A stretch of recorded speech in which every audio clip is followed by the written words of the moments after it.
매일 성경 묵상을 돕는 해설 가이드입니다. 안녕하세요. 묵상 코치입니다. 함께 읽고 나눌 말씀은 민수기 14장 26절에서 35절까지 말씀입니다. 정탐꾼들의 보고를 듣고 혼이 빠진 이스라엘 백성들은 통곡을 하며 모세와 아론에게 원망을 쏟아냈습니다. 하나님께서는 패역한 백성들을 향해 구체적인 징계를 선포하십니다. 애초 전원 멸절의 심판을 작정하셨으나 모세 탄원과 백성들이 애곡한 것을 고려하여 징계의 수위를 낮추십니다. 26절에서 28절 읽겠습니다. 여호와께서 모세와 아론에게 말씀하이르시되 나를 원망하는 이 악한 회중에게 내가 어느 때까지 참으랴. 이스라엘 자손이 나를 향하여 원망하는 바 그 원망하는 말을 내가 들어노라. 그들에게 이르기를 여호와의 말씀에 내 삶을 두고 맹세하노라. 너희 말이 내 귀에 들린 대로 내가 너희에게 행하리니. 반역하는 무리를 심판하기 위해 임재하신 여호와께서는 그들을 책망하시며 이제 구체적 심판의 내용을 알려주십니다. 하나님께서는 자신의 살아있음을 두고 맹세하십니다. 이것은 하나님께서 자신의 존재와 이름을 걸고 맹세하신다라는 뜻으로 반드시 심판을 결행하겠다는 선언입니다. 하나님께서는 그들의 원망과 불평의 말대로 해주겠다 하십니다. 백성들은 가나안 땅에 들어가지 않고 차라리 강야에서 죽겠다고 아우성을 쳤습니다. 이제 이 모든 일은 그들의 뜻대로 될 것입니다. 하나님께서는 내가 어느 때까지 참으랴 라고 하시면서 자신의 인내심이 이미 한계를 넘었다고 말씀하십니다. 또 그들이 나를 향해 원망하는 말을 들었다라고 말씀하십니다. 원망하다라는 것은 문자적으로 원망들을 원망하다인데 복수 원망들은 그들이 여러 차례 불평을 품고 하나님 앞에 저항했음을 말해줍니다. 앞서 22절에서 하나님께서는 지금까지 백성들이 10번이나 원망과 불평을 하며 폐역질을 했는데도 참아주셨다 말씀하십니다. 무엇보다 이 10번의 원인들은 여호와에 대한 불신입니다. 10번의 시험은 10번의 징벌과 꾸짖음을 불러왔습니다. 이스라엘 백성의 10번의 시험은 이전에 완고한 파라오의 10번의 반항과 그에 따른 징벌과 관련이 있어 보입니다. 즉 이것은 다분히 문학적인 측면에서뿐 아니라 실제적인 측면에서도 의도적인 10번입니다. 파라오는 10번이나 여호와에 대한 자신의 완강한 저항을 표출했습니다. 성경은 그것을 그의 완고함이라 표현합니다. 파라오는 반항할 때마다 대가를 혹독히 치러야 했습니다. 그런데 이집트에서 극적인 구원을 얻은 이스라엘 백성들이 마찬가지로 10번이나 반복적으로 여호와 하나님께 불평을 쏟아내고 원망하며 저항합니다. 이런 점에서 패역한 백성들을 향해 10번이나 나를 시험했다라고 말씀하신 하나님의 의도는 명백합니다. 이들도 파라오와 이집트 사람들과 다를 바 없다라는 것입니다. 이스라엘 백성도 완고한 패역의 무리이며 파라오와 이집트가 재앙을 당하고 그의 군사들이 멸절을 당한 것처럼 이들도 징벌을 당해야 합니다. 29절에서 35절 읽겠습니다. 너희 시체가 이 강야에 엎드러질 것이라.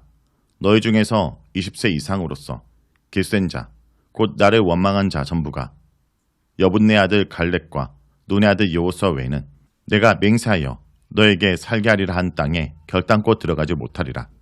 너희가 사로잡히겠다 말하던 너희의 유아들은 내가 인도하여 드리리니 그들은 너희가 싫어하던 땅을 보려니와 너희의 시체는 이 땅에 엎드러질 것이요 너희의 자녀들은 너희 반역한 죄를 짓고 너희의 시체가 강야에 소멸되기까지 40년의 강야에서 방하는 자가 되리라. 너희는 그 땅을 정탐한 날수인 40일에 하루를 1년으로 쳐서 그 40년간 너희의 죄악을 담당할지니 너희는 그제서야 내가 싫어하면 어떻게 되는지를 알리라 하셨다라. 나 여호와가 말할거니와 모여 나를 거역하는 이 모든 악한 회중에게 내가 반드시 이같이 행하리니 그들이 이 강야에서 소멸되어 거기서 죽으리라. 하나님의 심판의 구체적 내용은 두 가지로 나뉘어 전달됩니다. 첫째는 짐직 대상인 20세 이상의 현 세대에 대한 것이고 둘째는 20세 이하의 차세대에 대한 것입니다. 20세를 기준으로 심판의 내용이 달라집니다. 이것은 20세 이상의 장정들이 공적으로 사회적, 군사적 활동의 주체가 될 수 있으며 그에 대한 책임도 져야 한다는 뜻을 의미합니다. 아마 현재 정탐 보고에 대해서도 갑론을박의 토론 자격을 갖춘 사람들은 20세 이상의 장정들이었다 볼 수 있습니다. 더불어 20세 이상의 짐직된 군사들로서 전쟁에 나갈 의무가 있습니다. 그들이 심야 보고대에서 겁을 먹고 출정하지로 않기로 결정합니다. 그러므로 그들은 자신들의 결정에 책임을 져야 마땅합니다. 하나님께서는 20세 이상의 백성 중 원망한 자가 모두가 가나안 땅에 들어가지 못할 것이라 선하십니다. 아마도 그들 모두가 만장일치로 집단 행동을 했을 것이므로 예외가 되는 사람은 없었을 것입니다. 다만 두 사람 갈렙과 여호수아는 예외입니다. 심지어 모세와 아론도 예외일 수 없었습니다. 그러나 20세 미만의 유아들과 차세대 소년 소녀들은 그 땅에 들어갈 것입니다. 이는 백성들이 가나안 땅에 들어가면 자신들의 아내와 아이들이 사로잡힐 것이라는 주장을 정면으로 뒤집습니다. 그들은 반역의 무리가 싫어하던 그 약속의 땅에 들어가서 그 땅을 볼 것입니다. 그 땅은 하나님께서 손을 들고 맹세하여 그들에게 주겠다고 약속하신 땅입니다. 여기서 땅을 보다 라는 의미는 문자적으로 땅을 안다 라는 뜻입니다.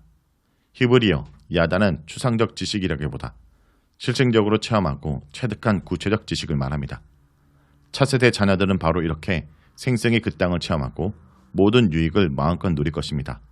하지만 현세대의 장정들은 모두 강야에 쓰러져 그 땅의 복을 누리지 못하고 죽을 것입니다. 둘째, 심판의 내용은 차세대 자녀들에 대한 것입니다. 그들은 비록 가나안 땅에 들어가게 될 것이나 그 이전에 오랜 강야 생활을 지내야만 합니다. 그들이 강야에서 방황하는 자들이 된다는 말은 문자적으로 목축을 하는 자들이 된다는 뜻입니다. 다시 말해 강야에서 가축을 키우며 떠돌아다니는 유목 생활을 계속해야 한다는 의미입니다. 이 기간은 40년입니다. 이 40년은 정탐꾼들이 그 땅을 정탐하던 40일 기간의 하루를 1년으로 쳐서 나온 기간입니다. 그들의 불순종의 대가가 하루가 1년의 유랑 생활이 되는 징벌로 돌아왔습니다.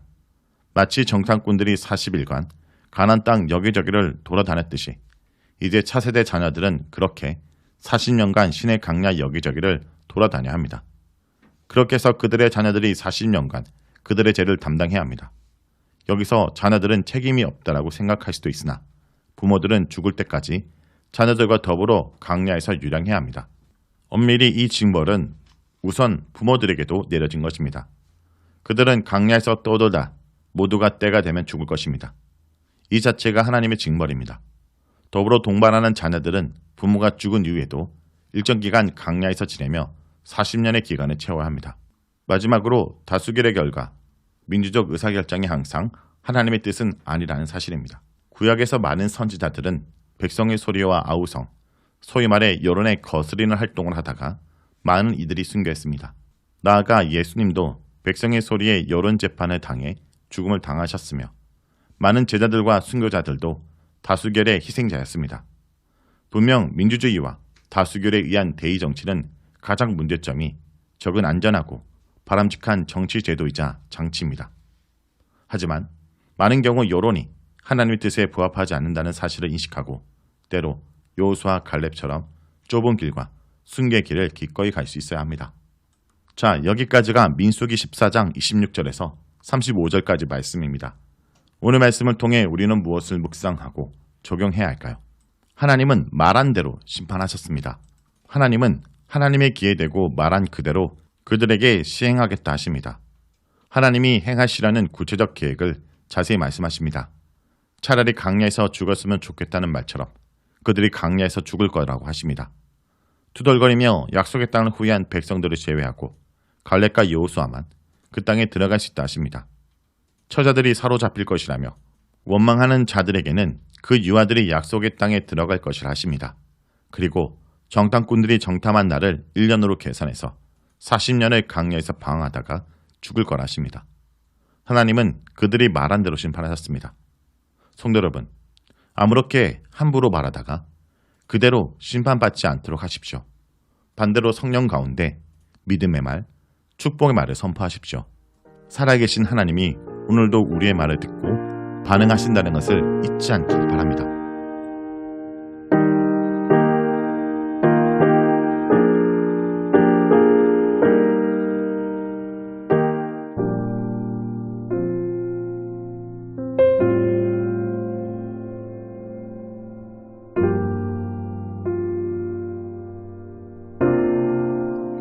비길 수 없네 하늘에 별을 놓은 분 내 앞에 곳에 봐도 잠잠게 하시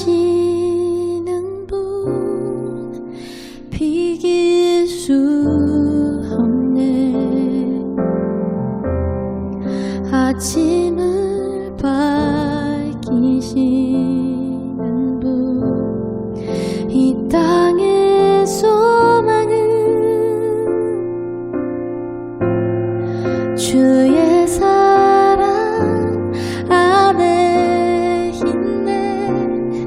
주 광대하시네. 영원토록 놀라운 영광의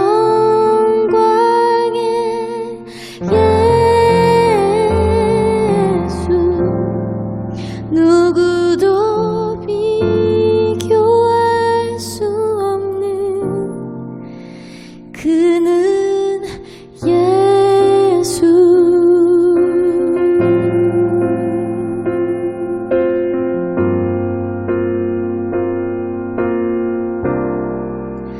비길 수 없네. 하늘의 별을 놓은 분. 내 앞에 거센 파도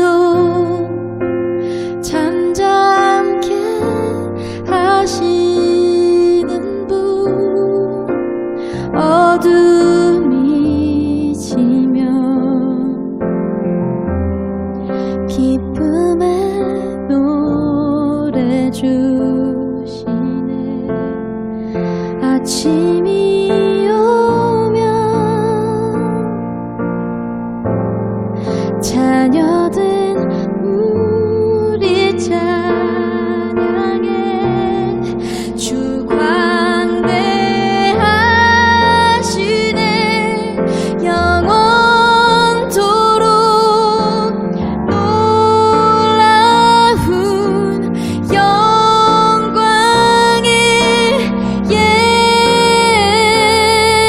예수. 누구도 비교할 수 없는 그는 예수.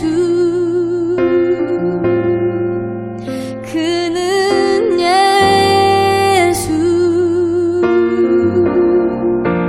그는 예수. 그는 예수. 비길 수 없네. 하늘의 별을 놓은 분. 내 앞에 거센 파도 잠잠